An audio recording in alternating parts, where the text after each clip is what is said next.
Hier voor Kerstyd gesels ons of voor Kersdag gesels ons oor kwesbaar in verhoudings. Dis nie vir ons maklik om kwesbaar te wees nie. Ons leef in 'n wêreld waar ons van jongs af geleer word om selfstandig te wees. En veral in die rangordes van die lewe word dit aangeprys dat jy sogenaamd sterk moet wees. Maar Kerstyd bring juis 'n ander aksent, die een van kwesbaarheid, van broosheid, van God wat as baba in ons wêreld verskyn. Wanneer Petrus skryf in 1 Petrus 3 vers 8, wees almal eengesind, medelydend, liefdevol, goedhartig, nederig, dan herinner hy ons eintlik dat ware gemeenskap en verhoudings nie gebou word op prestasies of status nie, maar op die moed om ons harte oop te maak.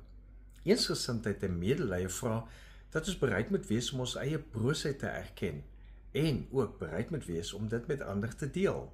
Dis juis in daardie eerlike oomblikke wanneer verhoudings dieper groei.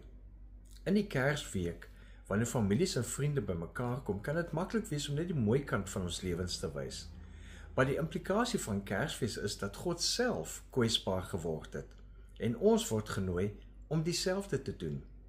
Kwesbaarheid in verhoudings beteken om jou vreugdes as ook jou pyn te deel, jou hoop as ook jou teleurstellings. Dis die plek waar liefde en aanvaarding werklik sigbaar word.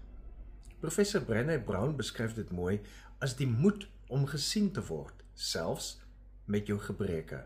Sy wys daarop dat kwesbaarheid nie 'n teken van swakheid is nie, maar die ware kern van ware verbondenheid.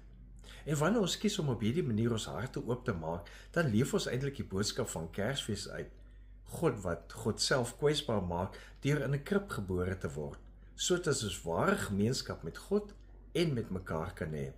In plaas van oppervlakkige gesels, deel in hierdie tyd miskien iets juis van jou persoonliks, jou vrese, jou hoop, jou dankbaarheid. En hierdie klein daad van kwesbaarheid kan 'n brug bou wat dieper en baie meer betekenisvolle verhoudings skep, juis in Kerstyd. Leef geïnspireerd.